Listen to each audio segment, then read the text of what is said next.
Okay,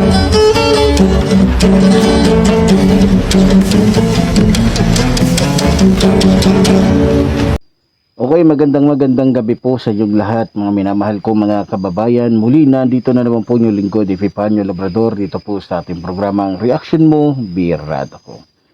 Okay, bago po tayo mag-umpisa, siyempre pinasasalamatan ko muna po yung ating mga kababayan sa abroad na lagi pong sumusuporta at tumutulong po sa inyong lingkod Epifanio Labrador.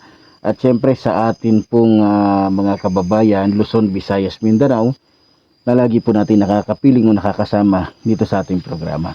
At syempre, una sa lahat, talagang pinasasalamatan ko at ako'y tumatanaw ng utang na loob, ang ating minamahal na House Speaker Martin Romualdez at ang ating minamahal na Pangulong Ferdinand Marcos Jr. at syempre ang ating minamahal at napakabuting ginang First Lady Lisa Araneta Marcos.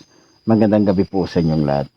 Okay, sa gabi pong ito mga minamahal ko mga kababayan, gusto ko pa pag-usapan natin ito pong naging reaction po ni Philip Salvador, itong dating action star na dahil sa wala nang kinikita at wala nang kumukuha dahil nga sa unang-una yung itsura po niya ngayon parang palakang budlat, no? So, alam naman natin na itong si Philip Salvador dahil nakita nga niya yung kanyang kaibigan na si Robin Tanga, no? Ay nagbibilang ng bilyon-bilyon na pera dahil nga sa ito ay senador na, no? Nakita niya ang daming pera, bilyon-bilyon ang binibilang ni Robin Tanga na kung saan ay sumisweldo po sa taong bayan kahit wala namang alam, kahit walang naitutulong, kahit wala namang naibibigay na ambag sa ating bansa, na kung saan ay nagiging palamunin lang ng ating mga kababayan, na kung saan sumisweldo ng mahigit 300,000 monthly plus hindi pa kasama doon yung allowance. Salamat po sa mga nagbigay ng idea. So mahigit 300,000 pala ang sinisweldo ng isang senador kada buwan. So ang laki. So sayang kung kikwentahin mo yan sa loob ng 10 taon nasa 300 million mahigit. So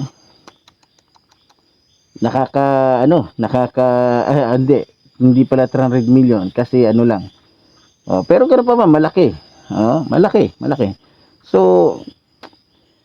ngayon, pag-uusapan po natin kasi may napanood po ko sa vlog ni kung di ako nagkakamali, ng isang vlog ng ating kaisa, no? Na doon ay nag-react po itong si Philip Salvador at sinasabi niyang ba't daw nagre-react itong ating mahal na Pangulo dahil nga po doon sa usapin patungkol sa suka, no? So maraming natamaan at talagang natamaan talaga unang-una dito yung mongoloid at isang tolongges na budlat ang mata na si Philip Salvador. So nag-react si Philip Salvador, nag-react siya. Sabi niya pareho lang daw sila ni Pangulong Ferdinand Marcos Jr. na hindi degree holder. Alam niyo, nakakatawa itong si Philip Salvador no? Nakakatawa. Paano niya sinabi? Ang lakas ng sikmura, no? Matibay yung sikmura ni Philip Salvador na magsalitang pareho lang sila ng ating mahal na Pangulong Ferdinand Marcos Jr. Mukhang sa mga hindi nakakaalam, maaaring mapaniwala niya. Pero sa atin, alam naman natin kung ano po ang naging antas, kung ano ang naabot, ano ang narating ng ating minamahal na Pangulong Ferdinand Marcos Jr. Alam naman natin doon sa mga nakakalam na nakarating pa siya sa ibang bansa para lamang po mag-aral. Samantalang itong si Philip Salvador, ang pinakamataas na yata nitong napuntahan, pinakamalayo niya napuntahan, siguro pagpalagay na lang natin Amerika. Ipagpalagay na lang natin Hong Kong. Pero sabihin natin na nakarating siya sa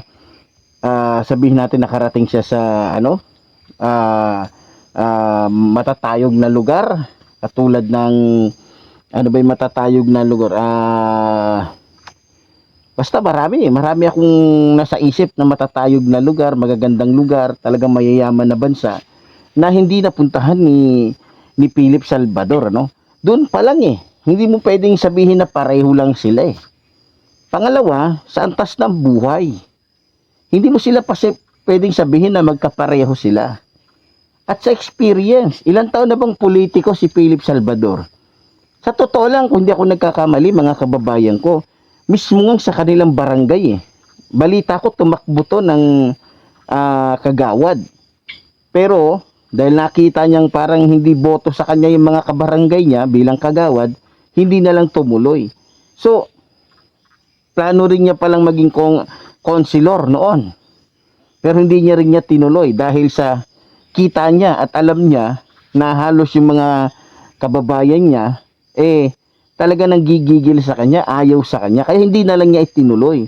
Ngayon, dahil nakita niya na nagbibilang sa harapan niya ng pera itong kanyang mongoloid na kaibigan na si Robin Padilla na kahit tanga ay kumikita ng mahigit 300,000 kada buwan, ayun, nainganyo siya.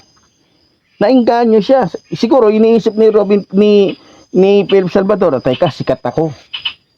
Dati akong kilalang artista. Magaling akong magdrama. Magaling akong, at saka mahusay ako pagdating sa pelikula. So, yun na siguro yung sinasandalan niya. At maliban doon, siguro sinasandalan din niya at malakas ang loob niya kasi iniisip niya, kakampi ko ang mga Duterte. Kakampi ko si Kibuloy. Kakampi ko si ganito, si ganyan, si Marculeta. Kakampi kami ng iglesia ni Manalo na kulto. Kakampi kami ni Kibuloy na kung saan ay merong, anong sabi ni Kibuloy? Nasa 7 million. Ha? 7 million daw yung membro. Nung inimbestigahan, hindi nga umabot ni 15,000. Diba? So, mga kababayan ko, sa totoo lang, hindi ko lang alam kung saan kinukuha ni Philip Salvador yung kakapalan ng mukha niya para sabihin niya pareho lang sila ng ating mahal na Pangulo na hindi degree holder. Sino may sabi sa iyo, Philip Salvador?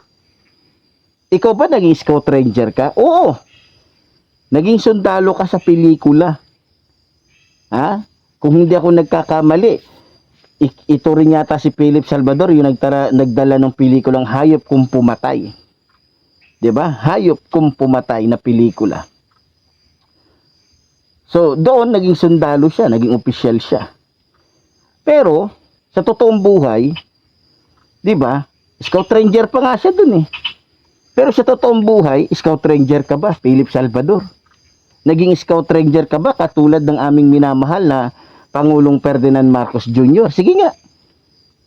Doon pa lang Doon pa lang kung pagbabasihan natin, kung titignan natin, hindi ka naging scout ranger, samantalang yung aming Pangulo ay naging scout ranger. Pumunta ka sa Bulacan, sa San Miguel, makikita mo doon yung pangalan ng aming mahal na Pangulo. Doon pa lang wala ka nang sinabi. Diba? Kaya nga sabi ko, saan kaya kumukuha ng kakapalan ng pagmumukha itong si Philip Salvador para sabihin niya pareho lang sila? Diba? Ngayon, sa mga hindi nakakaalam, ang ating mahal na Pangulo po ay pumunta pa ng ibang bansa para mag-aral. At doon nakagraduate po siya. So, paanong sasabihin na hindi siya degree holder? At sa karanasan bilang isang politiko, bago siya naging senador, bago siya naging presidente, siya po ay matagal na nanungkulan bilang congressman, kung di ako nagkakamali bilang gobernador sa kanilang lalawigan. At sa haba ng kanyang panunungkulan, marami siyang experience na naranasan. Marami siyang naranasan na hindi naranasan ni Philip Salvador. Dahil ang karanasan ni Philip Salvador at karanasan ng ating mahal na Pangulo ay malayo. Unang-una, bago sumabak sa politika itong si Philip Salvador, ay naging alalay siya ng balalay ni Rodrigo Roa Duterte na taga-punas ng puwet ni Rodrigo Roa Duterte. Na taga-himod at taga-kain ng tae ni Rodrigo Roa Duterte na si Bongo. Ngayon, dahil nakita siguro ni Philip Salvador na kapag may connection ka sa mga tao ni Digongyo, pwedeng makuha mo yung gusto mo. Katulad ng nakuha ni Bato de la Rosa at nakuha ni Bongo. na bagamat mga siraulo, mga gago, mga demonyong tao, kabilang sa mafia na pinamumunuan ni Rodrigo Roa Duterte ay naging politiko. So, para sa akin mga kababayan, tingnan nyo po yung pagmumukha ni Philip Salvador. Yung pagmumukha po ni Philip Salvador, mga minamahal ko mga kababayan, takam na takam po yan sa pera. Takam na takam po yan sa salapi. Takam na takam po yan makahawak ng pera gamit ang kanyang magiging kapangyarihan. Ngayon, ang tanong ko sa inyo, papayag ba kayo na yung katulad ni Philip Salvador na isang aso ng aso ni Digongyo ay maging isang senador? Diba? Na wala man lamang karanasan kahit man lang maging barangay chairman sa kanilang barangay. Wala man lamang karanasan para maging mayor. Walang karanasan bilang isang congressman. Walang karanasan bilang isang kagawad. Papayag ba kayo na ipaubaya yung katungkulan na yan sa isang taong balalay ng alalay ni Rodrigo Roa Duterte katulad ni Kibuloy? Sige nga, iisa sa alang-alang nyo ba yung sitwasyon ng bansa ngayon? Alam nating lahat at alam kong alam nyo rin na ang kailangan ng ating bansa ngayon ay yung mga leader na may sapat na karunungan, sapat na kaalaman at may paninindigan at hindi mga robot na kung saan dinidiktahan ng iisang tao. Ang kailangan natin ay isang taong may paninindigan para sa kanyang bayan. Ang kailangan natin ay isang taong may paninindigan, may prinsipyo na kung saan mayroong tunay at malinis na hangarin para sa ating inang bayan. Ako sa nakikita ko kapag naging politiko at naging senador itong si Philip Salvador, wala tong iniwan kay Bongo, kay Bato, kay Amy, kay Marcoleta na sunod-sunuran lamang sa kagustuhan ng kanilang mga amo. So yan ang mangyayari. So ibig sabihin, bagamat sila ay may kapangyarihan, mayroong kumukontrol sa kanilang mga kapangyarihan. Yan ang pangit na nangyayari ngayon sa ating bansa na dapat mawala na. Kaya nga, nakikiusap tayo sa ating mga kababayan na kung maaari, alisin nila sa isipan nila yung pangalan ni Bato, ni Bongo, ni Amy, ni Marcoleta, at ng iba pang mga politikong maaaring pasunurin sa mga kagustuhan ng ilang mga tao na sakim sa pera at kapangyarihan, lalong-lalo na sa mga taong kasabwat ng China para sakupin ang ating bansa. So, para sa akin mga minamahal ko mga kababayan, ako po'y naniniwala na kapag ginamit natin yung ating utak, ginamit natin yung ating, alam niyo na, di ba? Naniniwala ko na tayo ay makakapagluklok ng mga taong may sapat na kakayahan, sapat na karunungan, na kung saan ay mayroong kapasidad, kakayahan na mamuno sa ating bansa. Katulad po, halimbawa, bigyan ko ng halimbawa, katulad na lamang po ni Senador Rapi Tulfo, katulad na lamang po ni Erwin Tulfo, ni Ben Tulfo. Yan yung mga tao na yan. Ako, sinasabi ko na sa inyo, yan yung may mga kapasidad. Bagamat sila ay hindi pa naging mayor, congressman, pero sila po ay nakagawa na ng kawang gawa na hindi pwedeng malimutan ng mga kababayan natin. Sila po ay nakagawa na ng mga bagay na hindi malilimutan ng mga taong natulungan nila.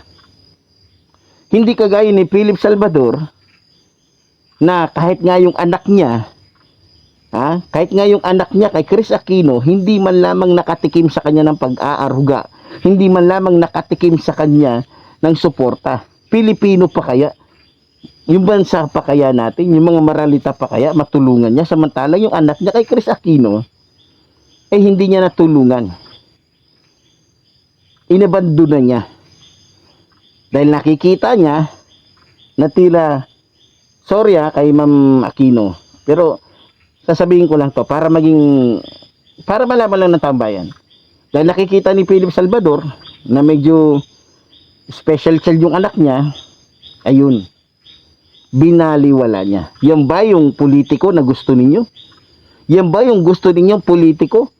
Na kung saan, paano mo pagkakatiwalaan yan? Samantalang kung sa kanya mismong anak, siya ay irresponsable. Paano na kaya? Kung siya ay senador pa ng ating bansa. At ano ba ang pinag-aralan niya tungkol sa batas? Ano ba ang maiaambag niya sa batas? Ano ba ang maaambag niya sa mga Pilipino? Ano ba ang magagawa niyang batas? Samantalang ang alam lamang niya ay maging tuta, aso ng balalay ni Rodrigo Roa Duterte. So, ipagkakatiwala ba ninyo kay Philip Salvador yung 4 billion every year? Ha? Tingnan niyo si Robin Padilla. Inggit na inggit si Philip Salvador kasi billion every year ang nakukuha ni Robin Padilla na nalalagay lamang sa bulsa niya at hindi niya ginagastos. Hindi niya nilalagay sa mga proyekto. Sa halip, iniipon niya. Iniimbak niya. Diba?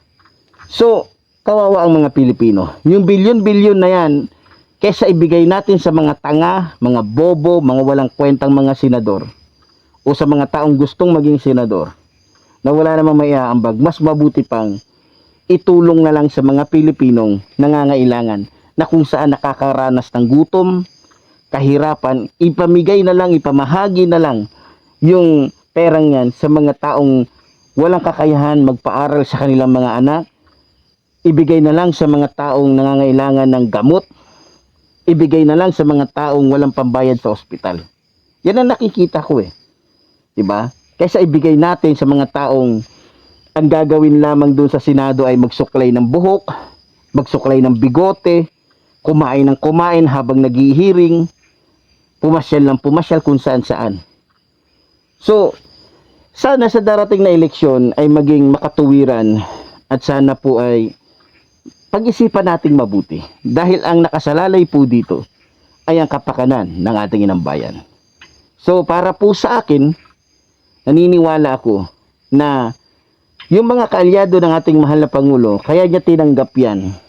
Yan ay kaisa ng ating mahal na Pangulo sa kanyang magandang hangarin para sa ating bansa. Kaya kung ako po ang tatanungin ninyo, hindi ko man pwedeng sabihin na 100% pero gusto kong sabihin sa inyo na 99% na masasabi ko na